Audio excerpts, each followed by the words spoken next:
Success ഫയലിലേക്ക് സ്വാഗതം. നമ്മൾ ഇന്നത്തെ ക്ലാസ്സിൽ നോക്കാൻ പോകുന്നത് PSC ബുള്ളറ്റിനിൽ ഏറ്റവും പുതുതായിട്ട് തന്നിരിക്കുന്ന വളരെ പ്രധാനപ്പെട്ട ചോദ്യങ്ങളാണ്. അടുത്ത പരീക്ഷകൾക്ക് തയ്യാറെടുക്കുന്നവർ മുഴുവൻ ക്വസ്റ്റ്യൻസും ചെയ്ത് നോക്കാനായിട്ട് ശ്രദ്ധിക്കുക. അപ്പോൾ നമുക്ക് സ്റ്റാർട്ട് ചെയ്യാം. ആദ്യത്തെ ചോദ്യം തന്നിരിക്കുന്നത് ചുവടെ പറയുന്ന പ്രസ്താവനകളിൽ ശരിയായ പ്രസ്താവന തിരഞ്ഞെടുക്കുവാനാണ്.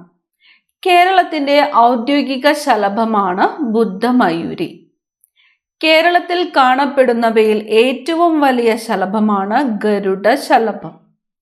കേരളത്തിൽ കാണപ്പെടുന്നവയിൽ ഏറ്റവും ചെറിയ ശലഭമാണ് നാരകക്കാളി.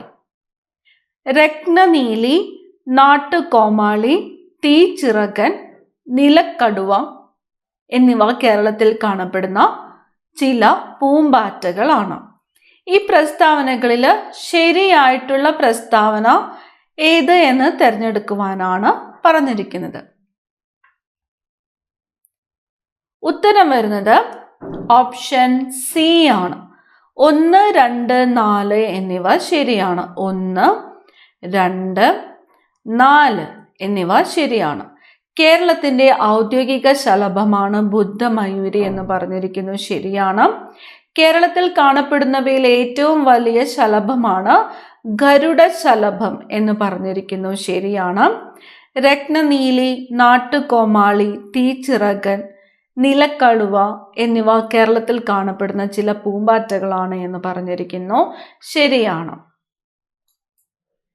കേരളത്തിൽ കാണപ്പെടുന്നവയിൽ ഏറ്റവും ചെറിയ ശലഭം ഏതാണ്? രത്നനീലിയാണ് കേരളത്തിൽ കാണപ്പെടുന്നവയിലെ ഏറ്റവും ചെറിയ ശലഭം. അടുത്ത ചോദ്യം, 26ാമത് മുഖ്യ തെരഞ്ഞെടുപ്പ് കമ്മീഷണറായിട്ട് ചുമതലയേറ്റത്. 26ാമത് മുഖ്യ തെരഞ്ഞെടുപ്പ് കമ്മീഷണറായിട്ട് ചുമതലയേറ്റത് ഗ്യാനേഷ് കുമാറാണ്. ഗ്യാനേഷ് കുമാറാണ് 26ാമത് മുഖ്യ തെരഞ്ഞെടുപ്പ് കമ്മീഷണറായിട്ട് ചുമതലയേറ്റത്, ഗ്യാനേഷ് കുമാർ. അടുത്ത ചോദ്യം, നേത്ര വൈകല്യവുമായി ബന്ധപ്പെട്ട ചുവടെ പറയുന്ന പ്രസ്താവനകളിൽ തെറ്റല്ലാത്തത്, അതായത് ശരിയായത് ഏത് എന്നതാണ് ചോദ്യം. ഹ്രസ്വദൃഷ്ടിയുള്ളവരിൽ പ്രതിബിംബം റെറ്റീനയ്ക്ക് മുൻപിൽ പതിക്കുന്നു. അസ്റ്റിഗ്മാറ്റിസം പരിഹരിക്കുന്നതിന് സിലിണ്ടറിക്കൽ ലെൻസ് ഉപയോഗിക്കുന്നു. നേത്രഗോളത്തിന്റെ നീളം വർദ്ധിക്കുന്നതാണ് ദീർഘദൃഷ്ടിക്ക് കാരണം. വർണ്ണാന്തത നിർണയിക്കുന്നത് ഇഷിഹാര ടെസ്റ്റിലൂടെയാണ്. നേത്രവൈകല്യവുമായി ബന്ധപ്പെട്ട് ചുവടെ പറയുന്ന പ്രസ്താവനകളിൽ തെറ്റല്ലാത്തത് ഏത് എന്നതാണ് ചോദ്യം. ഉത്തരം വരുന്നത് ഏതാണ്? ഓപ്ഷൻ സി ആണ്. Option C. ഏതൊക്കെയാണ്? 1, 2, 4 എന്നിവ. 1, 2, 4 എന്നിവ. ഹ്രസ്വദൃഷ്ടിയുള്ളവരിൽ പ്രതിബിംബം റെറ്റീനയ്ക്ക് മുമ്പിൽ പതിക്കുന്നു. അസ്റ്റിഗ്മാറ്റിസം പരിഹരിക്കുന്നതിന് സിലിണ്ടറിക്കൽ ലെൻസ് ഉപയോഗിക്കുന്നു. വർണ്ണാന്തത നിർണയിക്കുന്നത് ഇഷിഹാര ടെസ്റ്റിലൂടെയാണ്. അടുത്തത്, ചുവടെ പറയുന്ന പ്രസ്താവനകളിൽ തെറ്റായ പ്രസ്താവന ഏത്? ജലത്തിന് സാന്ദ്രത കൂടുതലും വ്യാപ്തം കുറവും അനുഭവപ്പെടുന്ന താപനിലയാണ് 4 ഡിഗ്രി സെൽഷ്യസ്. ജലത്തിന്റെ കാഠിന്യത്തിന് കാരണം കാൽഷ്യം സൾഫേറ്റ്. വസ്ത്രം അലക്കുമ്പോൾ അഴുക്കിളകുന്നത് സോപ്പ് വെള്ളത്തിന്റെ പ്രതലബലം കുറവായതിനാലാണ്. അന്തരീക്ഷ താപനിലയിൽ ഉണ്ടാകുന്ന വ്യത്യാസം മനുഷ്യ ശരീരത്തെ പെട്ടെന്ന് ബാധിക്കാത്തത് ജലത്തിന്റെ വിശിഷ്ട താപധാരതയുടെ ഫലമായിട്ടാണ്. ഇതിലെ തെറ്റായ പ്രസ്താവന ഏത് എന്നതാണ് ചോദ്യം. ഉത്തരം ഓപ്ഷൻ ഡി ആണ്. എല്ലാം ശരി എന്നതാണ് ഉത്തരം തന്നിരിക്കുന്നത്. ജലത്തിന് സാന്ദ്രത കൂടുതലും വ്യാപ്തം കുറവും അനുഭവപ്പെടുന്ന താപനിലയാണ് 4 ഡിഗ്രി സെൽഷ്യസ്, ശരിയാണ്. ജലത്തിന്റെ സ്ഥിര കാഠിന്യത്തിന് കാരണം കാൽഷ്യം സൾഫേറ്റ്, ശരിയാണ്. വസ്ത്രം അലക്കുമ്പോൾ അഴുക്കിളക്കുന്നത് സോപ്പ് വെള്ളത്തിന്റെ പ്രതലബലം കുറവായതിനാലാണ്, ശരിയാണ്. അന്തരീക്ഷ താപനിലയിൽ ഉണ്ടാകുന്ന വ്യത്യാസം മനുഷ്യ ശരീരത്തെ പെട്ടെന്ന് ബാധിക്കാത്തത് ജലത്തിന്റെ വിശിഷ്ട താപധാരതയുടെ ഫലമായിട്ടാണ്, ശരിയാണ്.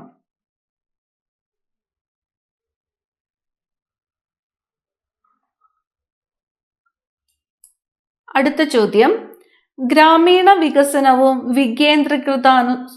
വികേന്ദ്രീകൃതാസൂത്രണവും ഏത് പഞ്ചവത്സര പദ്ധതിയുമായിട്ട് ബന്ധപ്പെട്ടിരിക്കുന്നു? ഗ്രാമീണ വികസനവും വികേന്ദ്രീകൃതാസൂത്രണവും 9ാം പഞ്ചവത്സര പദ്ധതിയുമായിട്ട് ബന്ധപ്പെട്ടിരിക്കുന്നു. 9ാം പഞ്ചവത്സര പദ്ധതി. ചുവടെ പറയുന്ന പ്രസ്താവനകളിൽ സഹോദരൻ അയ്യപ്പനുമായി ബന്ധപ്പെട്ടത് ഏതൊക്കെ? ശ്രീനാരായണ സേവിക സമാജത്തിന്റെ സ്ഥാപകൻ, 1928 കൊച്ചിൻ ലെജിസ്ലേറ്റീവ് കൗൺസിലിലേക്ക് തെരഞ്ഞെടുക്കപ്പെട്ടു, ബ്രഹ്മസമാജത്തിന്റെ കേരളത്തിലെ നേതാവും പ്രചാരകനുമായിരുന്നു, സമപന്തി ഭോജനം നടത്തി അയിത്ത വ്യവസ്ഥയെ വെല്ലുവിളിച്ചു. സഹോദരൻ അയ്യപ്പനുമായിട്ട് ബന്ധപ്പെട്ടത് ഏതൊക്കെയെന്നതാണ് ചോദ്യം. ഉത്തരം ഓപ്ഷൻ ഡി ആണ്. 1, 2 എന്നിവയാണ്. ശ്രീനാരായണ സേവിക സമാജത്തിന്റെ സ്ഥാപകൻ, 1928 കൊച്ചിൻ ലെജിസ്ലേറ്റീവ് കൗൺസിലിലേക്ക് തെരഞ്ഞെടുക്കപ്പെട്ടു.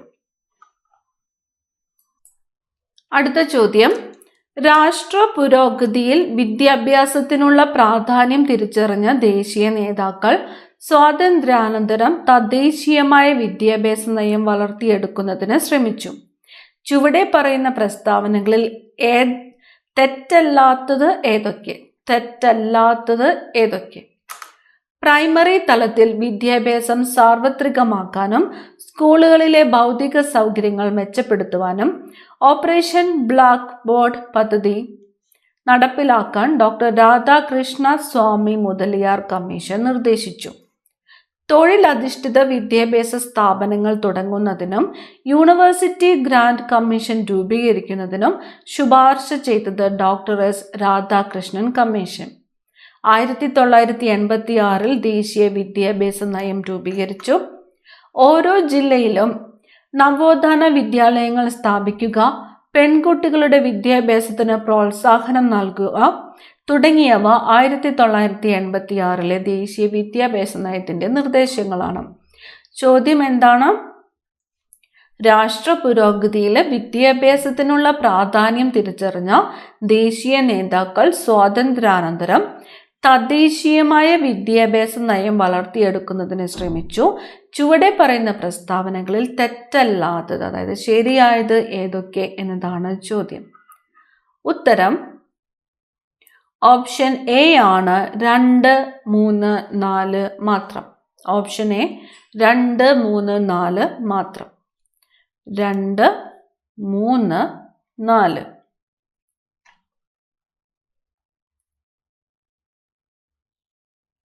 അടുത്ത ചോദ്യം, ഇന്ത്യയുടെ ഭാവി നിർണയിക്കപ്പെടുന്നത് ഇന്ത്യയുടെ ക്ലാസ് മുറികളിലാണ് എന്ന് അഭിപ്രായപ്പെട്ടത്? ഓപ്ഷൻ ബി ആണ്. Doctor DS കോത്താരിയാണ്. ഇന്ത്യയുടെ ഭാവി നിർണയിക്കപ്പെടുന്നത് ഇന്ത്യയുടെ ക്ലാസ് മുറികളിലാണ് എന്ന് അഭിപ്രായപ്പെട്ടത് ആരാണ്? Doctor DS Kothari. വിദ്യാഭ്യാസത്തെ സംസ്കാരവുമായി ബന്ധിപ്പിക്കുക എന്ന ലക്ഷ്യത്തോടെ കേന്ദ്ര സാംസ്കാരിക വകുപ്പ് 1979 രൂപീകരിച്ച സ്ഥാപനം ഏത്? ഓപ്ഷൻ സി ആണ് ഉത്തരം. Centre for cultural resources and training ആണ്. Centre for cultural resources and training. വിദ്യാഭ്യാസത്തെ സംസ്കാരവുമായി ബന്ധിപ്പിക്കുക എന്ന ലക്ഷ്യത്തോടെ കേന്ദ്ര സാംസ്കാരിക വകുപ്പ് 1979 രൂപീകരിച്ച സ്ഥാപനമാണ് centre for cultural resources and training. കമ്പ്യൂട്ടറിന് നിർദ്ദേശങ്ങൾ നൽകുന്നത് പ്രത്യേക ഭാഷകൾ ഉപയോഗിച്ചാണ്. ചുവടെ പറയുന്ന പ്രസ്താവനകളിൽ തെറ്റായ പ്രസ്താവന ഏതൊക്കെ? സ്ക്രാച്ച്, ജാവ, പൈത്തൺ എന്നിവ കമ്പ്യൂട്ടർ ഭാഷകളാണ്. കമ്പ്യൂട്ടർ പ്രോഗ്രാമിംഗ് ഭാഷയായ സ്ക്രാച്ച് ഉപയോഗിച്ച് ഗെയിമുകൾ, ആനിമേഷൻ എന്നിവ തയ്യാറാക്കാം. സ്ക്രാച്ചിൽ പ്രോഗ്രാം ചെയ്യുന്നതിനുള്ള കോഡുകൾ ടൈപ്പ് ചെയ്യേണ്ടതില്ല. 2001 ജിമ്മി വെയിൽസിന്റെയും ലാറി സാങ്കറുടെയും നേതൃത്വത്തിൽ പൂർണ്ണമായും സൗജന്യമായി ലഭിച്ച ഒരു ഓൺലൈൻ സർവ്വവിജ്ഞാന കോശമാണ് വിക്കിപീഡിയ. കമ്പ്യൂട്ടറിന് നിർദ്ദേശങ്ങൾ നൽകുന്നത് പ്രത്യേക ഭാഷകൾ ഉപയോഗിച്ചാണ്. ചുവടെ പറയുന്ന പ്രസ്താവനകളിൽ തെറ്റായ പ്രസ്താവന ഏത് എന്നതാണ് ചോദ്യം. ഉത്തരം ഓപ്ഷൻ ഡി ആണ്. എല്ലാം ശരി എന്നതാണ്. എല്ലാം ശരി എന്നതാണ് ഉത്തരം. അടുത്തത്, ചുവടെ പറയുന്ന പ്രസ്താവനകൾ പരിശോധിക്കുക. ആയതിൽ ശരിയായത് ഏതൊക്കെ? ശാസ്ത്രീയമായി ഉയരം രേഖപ്പെടുത്തുന്നതിനുള്ള ഉപകരണമാണ് സ്റ്റേഡിയോമീറ്റർ. ബോഡി മാസ് ഇൻഡെക്സ് BMI കണക്കാക്കുന്നത് BMI സമം ഭാരം ഹരണം ഉയരം.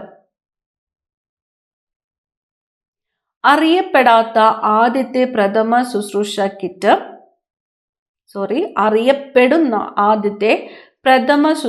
കിറ്റ് 1888 തയ്യാറാക്കിയത് ജോൺസൺ ആൻഡ് ജോൺസൺ കമ്പനി. 18 തൂവലുകൾ കൊണ്ടാണ് ഷട്ടിൽ കോക്ക് നിർമ്മിച്ചിരിക്കുന്നത്. ഇതിൽ ശരിയായത് ഏത് എന്നതാണ് ചോദ്യം. ഉത്തരം വരുന്നത് ഓപ്ഷൻ ബി ആണ്. Option B. 1, 2, 3 എന്നിവ ശരിയാണ്. 1, 2, 3 എന്നിവ ശരിയാണ്. 16 തൂവലുകൾ കൊണ്ടാണ് ഷട്ടിൽ കോക്ക് നിർമ്മിച്ചിരിക്കുന്നത്. Body mass index weight in kilogram divided by height in metre squared ആണ്. അടുത്ത ചോദ്യം, വോയിസ് ഓഫ് ഇന്ത്യ എന്ന പത്രം ആരംഭിച്ചത്? വോയിസ് ഓഫ് ഇന്ത്യ ദാദാബായ് നവറോജിയാണ്. Dadabhai Naoroji. Voice of India. ചുവടെ പറയുന്നതിൽ ഏത് കമ്മിറ്റിയുടെ ശുപാർശ പ്രകാരമാണ് ഇന്ത്യൻ ഭരണഘടനയിൽ ഭാഗം 4A കൂട്ടിച്ചേർത്തത്? സ്വരൺ സിംഗ് കമ്മിറ്റി. സ്വരൺ സിംഗ് കമ്മിറ്റിയുടെ ശുപാർശ പ്രകാരമാണ് ഇന്ത്യൻ ഭരണഘടനയിൽ ഭാഗം 4A കൂട്ടിച്ചേർത്തത്. ഭൂമിയുടെ സവിശേഷതകളുമായി ബന്ധപ്പെട്ട ചുവടെ പറയുന്ന പ്രസ്താവനകൾ പരിശോധിക്കുക.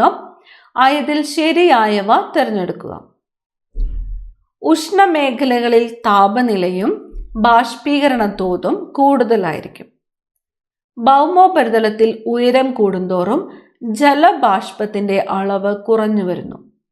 ഭൂഖണ്ഡങ്ങൾക്ക് താഴെയുള്ള ഭൂവൽക്കത്തെ സിയാൽ എന്നും സമുദ്രവൽക്കത്തെ സിമ എന്നും വിശേഷിപ്പിക്കുന്നു. ഭൂവൽക്കവും മാന്റിലിന്റെ ഉപരിമേഖലയും ചേർന്നതാണ് ലിത്തോസ്ഫിയർ. ഓപ്ഷൻ ഡി ആണ് ഉത്തരം. എല്ലാം ശരിയാണ്. ഒന്നും കൂടി വായിക്കാം. ഉഷ്ണമേഖലയിൽ താപനിലയും ബാഷ്പീകരണ തോതും കൂടുതലായിരിക്കും. ഭൗമോപരിതലത്തിൽ ഉയരം കൂടുന്തോറും ജലബാഷ്പത്തിന്റെ അളവ് കുറഞ്ഞു വരുന്നു. ഭൂഖണ്ഡങ്ങൾക്ക് താഴെയുള്ള ഭൂവൽക്കത്തെ സിയാൽ എന്നും സമുദ്ര ഭൂവൽക്കത്തെ സിമ എന്നും വിശേഷിപ്പിക്കുന്നു. ഭൂവൽക്കവും മാന്റിലിന്റെ ഉപരിമേഖലയും ചേർന്നതാണ് ലിത്തോസ്ഫിയർ. അടുത്ത ചോദ്യം, ക്ലോറോ ഫ്ലൂറോ കാർബൺ സംയുക്തങ്ങളാണ് അന്തരീക്ഷത്തിലെ ഓസോൺ പാളിയിൽ സുഷിരങ്ങൾ ഉണ്ടാക്കുന്നത്. താഴെ ചേർക്കുന്ന പ്രസ്താവനകളിൽ ശരിയായത് ഏത്? ഓസോൺ പാളിയുടെ സംരക്ഷണത്തിനായി 1994 സെപ്റ്റംബർ 16 കാനഡയിലെ മോൺട്രിയോയിൽ ഉടമ്പടി ഒപ്പുവെച്ചു. സെപ്റ്റംബർ 16 ലോക ഓസോൺ ദിനമായിട്ട് ആചരിക്കുന്നത്. 1994 മുതൽ ഐക്യരാഷ്ട്ര സംഘടന ഓസോൺ ദിനം ആചരിച്ചു തുടങ്ങി. ശരിയായത് ഏത് എന്നതാണ് ചോദ്യം. ഉത്തരം ഓപ്ഷൻ ബി ആണ്. 2, 3 മാത്രം ശരിയാണ്. 2, 3 മാത്രം ശരിയാണ്. സെപ്റ്റംബർ 16 ലോക ഓസോൺ ദിനമായിട്ട് ആചരിക്കുന്നത് ശരിയാണ്. 1994 മുതൽ ഐക്യരാഷ്ട്ര സംഘടന ഓസോൺ ദിനം ആചരിച്ചു തുടങ്ങി എന്ന് പറഞ്ഞിരിക്കുന്നതും ശരിയാണ്. അടുത്ത ചോദ്യം, കേരളത്തിലെ ആദ്യത്തെ ബയോ ജില്ലയാണ് കാസർഗോഡ്. കേരളത്തിലെ ആദ്യത്തെ ബയോ ജില്ല കാസർഗോഡ്. ചുവടെ പറയുന്ന പ്രസ്താവനകളിൽ നിന്നും വ്യക്തിയെ തിരിച്ചറിയുക. കുട്ടിക്കാലത്ത് തന്നെ ധാരാളം ചിത്രങ്ങൾ വരച്ച് ലോകത്തെ അതിശയിപ്പിച്ച ചിത്രകാരൻ. 7 വയസ്സുവരെ മാത്രം ജീവിച്ച ഇദ്ദേഹം 25,000-ഓളം ചിത്രങ്ങൾ വരച്ചിട്ടുണ്ട്. 1983 ഏപ്രിലിൽ കോഴിക്കോട് വെച്ച് താൻ കണ്ട തിരമാലയുടെ ചിത്രമാണ് ഇദ്ദേഹം അവസാനമായിട്ട് വരച്ചത്. എഴുത്തുകാരനായ സെബാസ്റ്റ്യൻ പള്ളിത്തോട് ഇദ്ദേഹത്തിന്റെ ജീവചരിത്രം എഴുതിയിട്ടുണ്ട്. എഡ്മണ്ട് തോമസ് ക്ലിന്റ് ആണ്. ഓപ്ഷൻ സി ആണ് ഉത്തരം, എഡ്മണ്ട് തോമസ് ക്ലിന്റ്. വയനാട്ടിലെ അടിയാർ എന്ന ആദിവാസി സമൂഹത്തിനിടയിൽ നിലനിൽക്കുന്ന കൃഷിയുമായി ബന്ധപ്പെട്ട നൃത്തരൂപം ചുവടെ പറയുന്നവയിൽ ഏതാണ്? ഓപ്ഷൻ എ ആണ് കമ്പാര നൃത്തമാണ്. കമ്പാര നൃത്തം എവിടെയാണ്? വയനാട്ടിലെ അടിയാർ എന്ന ആദിവാസി സമൂഹത്തിനിടയിൽ നിലനിൽക്കുന്ന കൃഷിയുമായിട്ട് ബന്ധപ്പെട്ട നൃത്തരൂപമാണ് കമ്പാര നൃത്തരൂപം. ഓഹരി വിപണി നിയന്ത്രണ ഏജൻസിയായ സെബിയുടെ മേധാവിയെ പുതിയതായിട്ട് നിയമിതനായത് തുഹിൻ കാന്ത പാണ്ഡെയാണ്. തുഹിൻ കാന്ത പാണ്ഡെ സെബിയുടെ മേധാവിയായിട്ട് നിയമിതനായത് തുഹിൻ കാന്ത പാണ്ഡെ. ബെയ്റ്റൺ കപ്പ് ഏത് കായിക ഇനവുമായി ബന്ധപ്പെട്ടിരിക്കുന്നു? ബെയ്റ്റൺ കപ്പ് ഹോക്കിയാണ്. ഹോക്കി. Beighton cup hockey.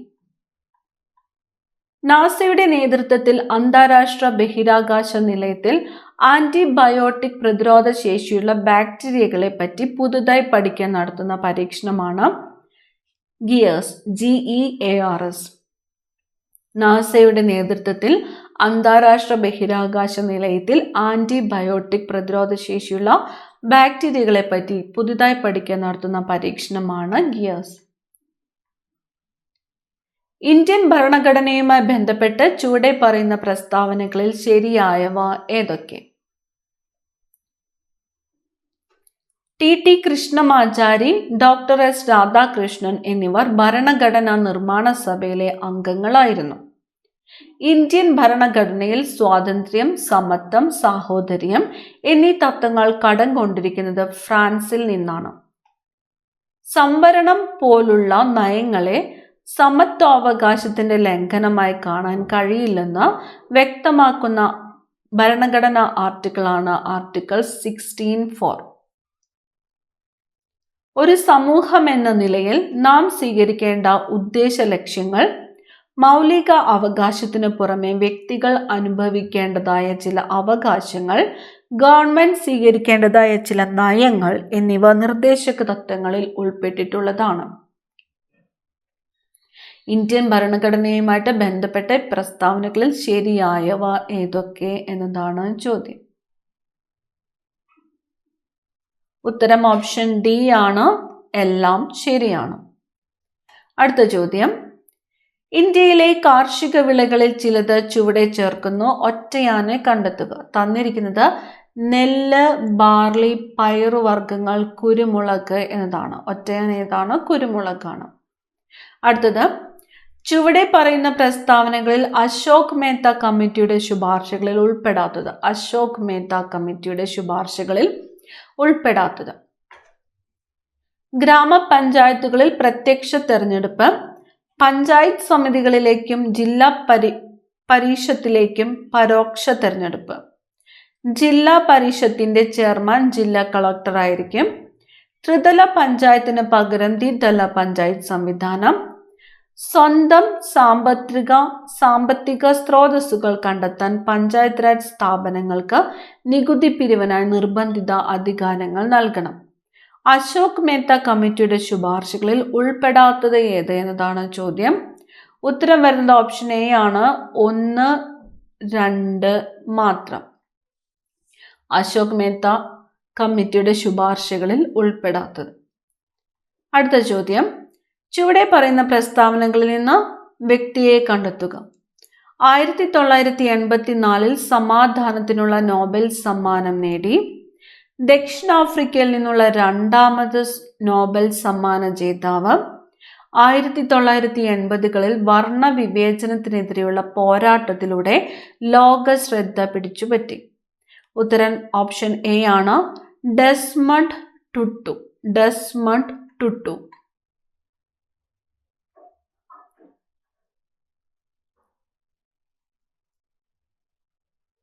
ആധുനിക മലയാള നാടകവേദിക്ക് വഴിതെളിച്ച സാഹിത്യകാരനായ ജി ശങ്കരപ്പിള്ളയുമായി ബന്ധപ്പെട്ട ചുവടെ പറയുന്ന പ്രസ്താവനകളിൽ തെറ്റല്ലാത്ത പ്രസ്താവന ഏതൊക്കെ? ആരുമായിട്ടാണ്? ജി ശങ്കരപ്പിള്ള. നാടകക്കളരി പ്രസ്ഥാനത്തിന് തുടക്കം കുറിച്ചു. സ്കൂൾ ഓഫ് ഡ്രാമ സ്ഥാപക ഡയറക്ടറും സംഗീത നാടക അക്കാദമി ചെയർമാനുമായിരുന്നു. നാടകകൃത്ത്, സംവിധായകൻ, സാഹിത്യ നിരൂപകൻ എന്നീ നിലകളിൽ പ്രശസ്തൻ. അഗ്നി എന്ന കൃതിക്ക് 1981 കേരള സാഹിത്യ അക്കാദമി അവാർഡും 2002 കേരള സംഗീത നാടക അക്കാദമി അവാർഡും ലഭിച്ചു. ജി ശങ്കര പിള്ളയുമായിട്ട് തെറ്റല്ലാത്ത പ്രസ്താവനകളാണ് ചോദിച്ചിരിക്കുന്നത്. ഉത്തരം 1, 2, 3 മാത്രം. 1, 2, 3. അടുത്ത ചോദ്യം, ബാബൈ നൃത്തം ഇന്ത്യയിലെ ഏത് സംസ്ഥാനത്ത് പ്രചാരത്തിലുള്ള നൃത്തരൂപമാണ്? ബാബൈ നൃത്തം രാജസ്ഥാനാണ്. രാജസ്ഥാൻ. അവസാനത്തെ ചോദ്യമാണ്, ചരക്കുകളെയും മനുഷ്യരെയും ഒരു സ്ഥലത്ത് നിന്ന് മറ്റൊരു സ്ഥലത്തേക്ക് കൊണ്ടുപോകാൻ പലതരത്തിലുള്ള ഗതാഗത മാർഗങ്ങൾ നാം പ്രയോജനപ്പെടുത്തുന്നുണ്ട്. ചുവടെ പറയുന്ന പ്രസ്താവനകളിൽ ശരിയായത് ഏതൊക്കെ? ഇന്ത്യയിലെ പ്രധാന വ്യാവസായിക കാർഷിക കേന്ദ്രങ്ങളെ ബന്ധിപ്പിക്കുന്ന ദേശീയപാത ശൃംഖലയായ സുവർണ ചതുഷ്കോണം ഡൽഹി, കൊൽക്കത്ത, മുംബൈ, ചെന്നൈ എന്നീ നഗരങ്ങളിലൂടെയും 12 സംസ്ഥാനങ്ങളിലൂടെയും കടന്നുപോകുന്നു. വടക്ക് തെക്ക് ഇടനാഴി ശ്രീനഗറിനെ കന്യാകുമാരിയായും കിഴക്ക് പടിഞ്ഞാറ് ഇടനാഴി സിൽച്ചാറിനെ പോർബന്ദറുമായും ബന്ധിപ്പിക്കുന്നു. ഇംഗ്ലണ്ടിലെ ഡാർലിംഗ്ടൺ എന്നീ നഗരങ്ങളെ ബന്ധിപ്പിച്ചുകൊണ്ട് ഇംഗ്ലണ്ടിലെ സ്റ്റോക്ടൺ, ഡാർലിംഗ്ടൺ എന്നീ നഗരങ്ങളെ ബന്ധിപ്പിച്ചുകൊണ്ട് ലോകത്തെ ആദ്യ റെയിൽവേ പാത നിർമ്മിക്കപ്പെട്ടു. കേരളത്തിലെ ആദ്യത്തെ റെയിൽവേ പാത ബേപ്പൂർ മുതൽ തിരൂർ വരെയാണ്. ശരിയായത് ഏതൊക്കെ എന്നതാണ് ചോദ്യം. ഉത്തരം ഓപ്ഷൻ ഡി ആണ്. എല്ലാം ശരിയാണ്. 4 പ്രസ്താവനകളും ശരിയാണ്. ഒരു ചോദ്യം കൂടിയുണ്ട്. ചുവടെ പറയുന്നവയിൽ പാർവതി പുത്തനാർ കനാലുമായി ബന്ധപ്പെട്ടത് ഏത്? ഓപ്ഷൻ സി ആണ് വേളി കഠിനംകുളം. ചുവടെ പറയുന്നതിൽ പാർവതി പുത്തനാർ കനാലുമായിട്ട് ബന്ധപ്പെട്ടത് വേളി കഠിനംകുളം. അടുത്ത ക്ലാസ്സിൽ കാണാം. Thank you.